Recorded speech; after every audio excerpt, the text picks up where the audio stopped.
में। आज की कहानी एक मजबूर पिता की कहानी है, जिसे सुनकर ना चाहते हुए भी आपकी आंखों में आंसू आ जाएंगे। सुगंधा एक घरेलू महिला है। पति पत्नी दोनों हम उम्र थे। उनकी आपस में बहुत बनती। सुगंधा के पति सौरभ बड़े ही अच्छे स्वभाव के थे, लेकिन सुगंधा के भी अपनी ही परेशानी थी। भगवान ने उसकी झोली में 3 बच्चे एक साथ डाल दिए, ऊपर से घर की जिम्मेदारी और सौरभ की सीमित आय। कुल मिलाकर गुजर बसर में परेशानी लगी रहती। लेकिन सौरभ जब तक घर में रहता, सुगंधा के हर काम में हाथ बटाया करता। लेकिन एक किस्से ने सुगंधा और सौरभ की जिंदगी बदल कर रख दी। सुगंधा की शादी को 6 वर्ष हो चुके थे। सास ससुर भी नहीं रहे। 3 बच्चों की परवरिश, घर में कोई मदद करने वाला भी नहीं, और ना ही इतनी पगार की कोई नौकर रख सके। सौरभ घर आते ही बच्चों पे लग जाता, फिर रात का खाना खाकर वे थके मांदे सो जाते। सुगंधा के दिन भर थका देने वाले जिम्मेदारी सब कुछ ही नहीं बीत रहा था। एक दिन सौरभ एक बड़ी उम्र के शख्स को अपने साथ ले आया। घर आते ही बोला, कहाँ हो मोहतरमा, भगवान ने तुम्हारी सुन ली। सुगंधा बच्चे को सिलाकर बाहर निकली। उसने सौरभ से पूछा, ये कौन है? सौरभ ने कहा, ये बसंत काका, ये सेठ जी के घर में काम करते हैं। सेठ जी कुछ महीनों के लिए अपने परिवार के साथ टूर पर निकले हैं। उनके दुकान की जिम्मेदारी तो मेरे ऊपर आ ही चुकी है। थोड़ी देर हो जाया करेगी, लेकिन काका घर के कामों में तुम्हारी मदद कर दिया करेंगे, और इनका कोई करीबी भी नहीं, तो मैंने सोचा कि मैं ही इन्हें अपने साथ ले आऊँ। सुगंधा थोड़ा हिचकिचाई। पिता की उम्र के इंसान से भला मैं क्या काम करवा सकती हूँ, लेकिन कोई औरत होती तो मदद भी नहीं लेती। लेकिन सौरभ की सेठ जी का ऑर्डर था, तो मना भी नहीं किया जा सका। काका सुबह 8 बजे आ जाते हैं और शाम को 7 बजे तक चले जाते हैं। सुगंधा उनसे काम नहीं करवाती। हाँ, बच्चों का मन जरूर लगने लगा था, फिर भी वे सुगंधा का कोई ना कोई काम कर ही दिया करते। सुगंधा को काका से कुछ कहते बहुत लाज आती। वे पिता के लड़के जो ठहरे। हाँ, बाजार से सौदा लाने का काम काका ही किया करते। शाम को 7 बजे जाने की इजाज़त मांगकर कहते, बिटिया 10 रुपये है तो दे दो। सुगंधा खुशी खुशी दे देती। एक दिन उसने काका को 100 रुपये देने चाहे, लेकिन काका ने साफ इनकार कर दिया। वे बोले, सिर्फ 10 की ही ज़रूरत है। सुगंधा को कुछ अजीब लगा। 2 महीने बीत गए। अब उन दोनों के बीच बाप बेटी जैसा रिश्ता बन चुका था। वे बेधड़क सारे काम किया करते। काका खाना बनाने में भी उस्ताद थे। सुगंधा उनसे पूछ कर खाना बनाया करती। सुगंधा ने बातों ही बातों में उनके परिवार के बारे में पूछा। ये सुनते ही काका के चेहरे पर सख्ती के भाव आ गए। सुगंधा डर सी गई। उसने दोबारा कुछ नहीं पूछा। कभी कभी काका बातों ही बातों में सेठ जी के किस्से सुनाने लगते, उनके बच्चों का जिक्र करते। बिटिया क्या बताऊँ, नितिन साहब दिल के बहुत अच्छे इंसान हैं। बच्चे कभी कभी बदतमीजी करते हैं, क्या करें, बड़े लोग हैं। सुगंधा ने टोका, काका आपने कभी सेठ जी की पत्नी का जिक्र नहीं किया? काका ने गहरी सांस ली। थोड़ी मिजाज की गर्म है, लेकिन अच्छी है।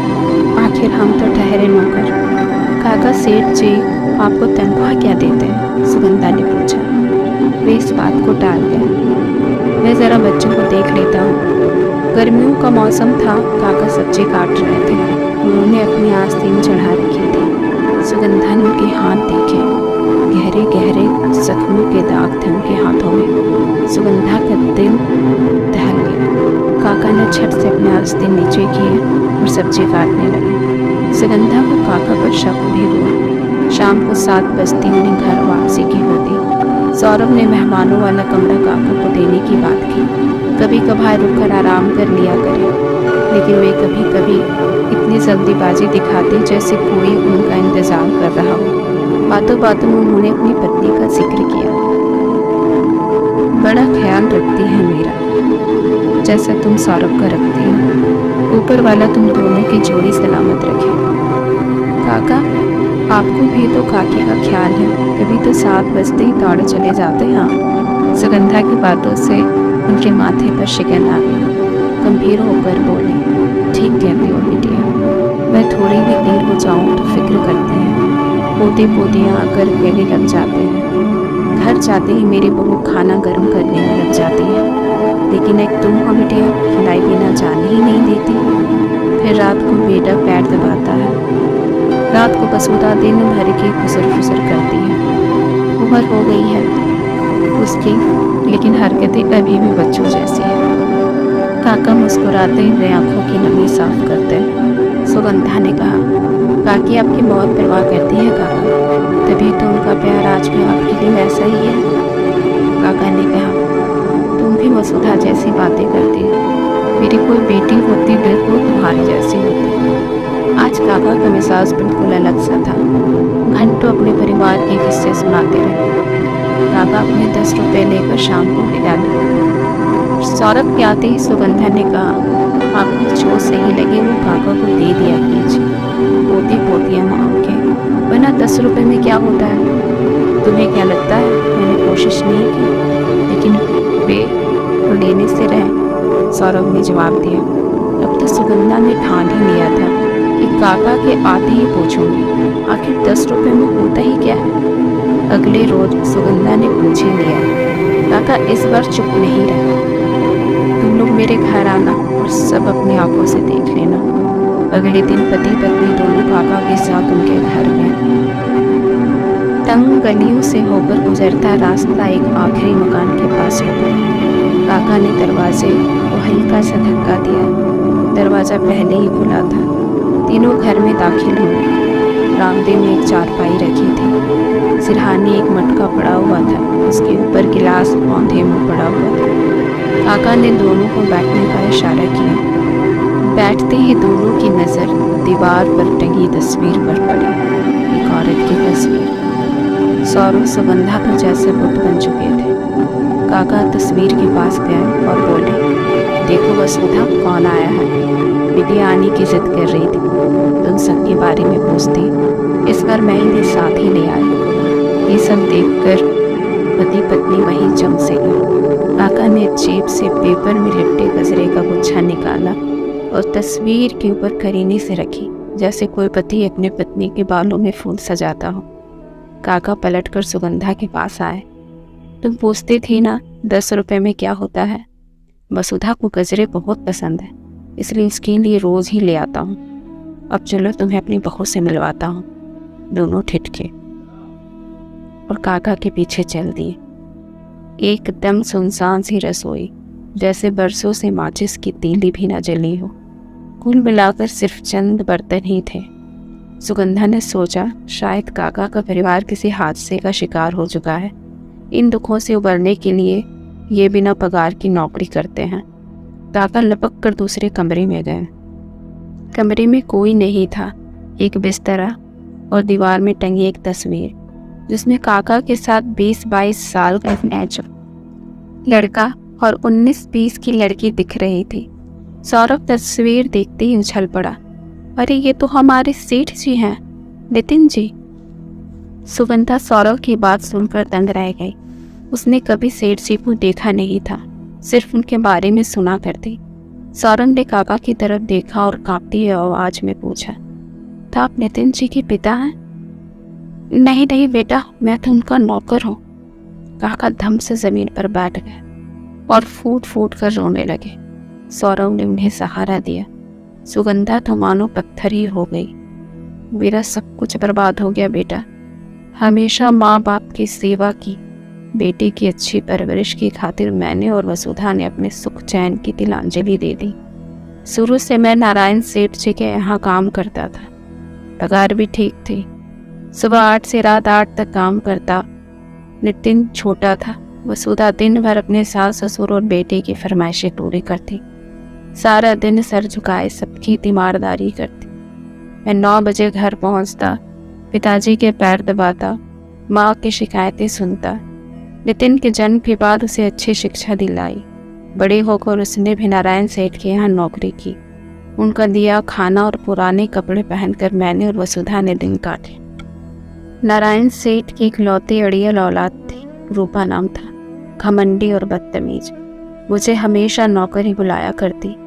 बेटे की नौकरी के बाद मैंने भी अब छुट्टी का मन बना लिया था। नारायण सेठ ने मुझे छुट्टी भी दे दी। 1-2 महीने ही बीते होंगे कि सेठ जी ने रूपा के लिए नितिन का हाथ मांगा। नितिन होशियार और नौजवान था। सेठ जी को अपनी जिद्दी और घमंडी बेटी के लिए गुलाम चाहिए था। मेरी पूरी जिंदगी तो गुलामी में बीत ही चुकी थी। रूपा अगर किसी और के घर जाती तो शायद 4 दिन न टिक पाती। सेठ जी ने नितिन को पहले ही राजी कर रखा था, क्योंकि दौलत अच्छों का दिमाग खराब कर देती है। मेरे लाख मना करने पर भी उसने रूपा से शादी की। मुझे भी उसकी ख्वाहिश के सामने सर झुकाना पड़ा। चंद दिन की हमारी बहू बेटे को भी साथ ले गई। वसुधा बहुत रोई, लेकिन नितिन वापस नहीं आया। माँ पिताजी तो पहले ही गुजर चुके थे। वसुधा ने भी जिंदगी से पीछा छुड़ा लिया। पहले तो बेटा खर्चे के लिए पैसे भिजवा देता, लेकिन धीरे धीरे सब बंद कर दिया उसने। मैंने भी किसी और के घर नौकरी कर ली। वसुधा जीवन भर मेरा इंतज़ार करती रही। जरा सी देर हो जाती तो 100 दफ़ा दरवाजे पर चक्कर काटती, और आज भी वो मेरा इंतज़ार करती है। बस बोझ तो अब सिर्फ मेरी सासू का ही रह गया है। वसुधा के जाने के बाद नितिन मुझे ज़बरदस्ती अपने साथ ले गया। दिन भर मैं वहाँ रहता, लेकिन शाम को वसुधा के पास आता, उसकी तस्वीर के पास। रूपा ने मुझे कभी अपने घर का सदस्य नहीं समझा। मैं हमेशा उसके लिए नौकर ही रहा। नितिन को उसने अपने एहसानों तले दबा रखा है। वो कुछ नहीं कहता। बच्चे भी माँ के नक्शे कदम पर चलते हैं, न तमीज न लिहाज। अब भी मैं वहाँ नौकरी करता हूँ। रोज़ अपनी हक की कमाई के 10 रुपये लेता हूँ। वसुधा को गजरे बहुत पसंद है। बस अब ये सारी कमाई उसी की है। बेटा भी हमारे शर्म की मुझे नौकर ही बुलाता है। मुझे कोई दुख नहीं। सारी ज़िंदगी मैंने मेहनत की है, फिर शर्म काहे की। आज भी मेहनत की कमाई खाता हूँ। मुझे ज़िंदगी से कोई शिकायत नहीं। बस ऊपर वाला मुझ पर एक एहसान कर दे, ये ज़िंदगी का बोझ थोड़ा कम कर दे। काक्या की बातें सुनकर सुगंधा और सौरभ चाहकर भी आंसुओं के सैलाब को थाम ना सके। कौन से तराजू में हिसाब करता है ऊपर वाला, भगवान जाने। ये कहानी सिर्फ एक कहानी नहीं है। कोई ना कोई पिता ऐसी ज़िंदगी को जीने के लिए मजबूर है।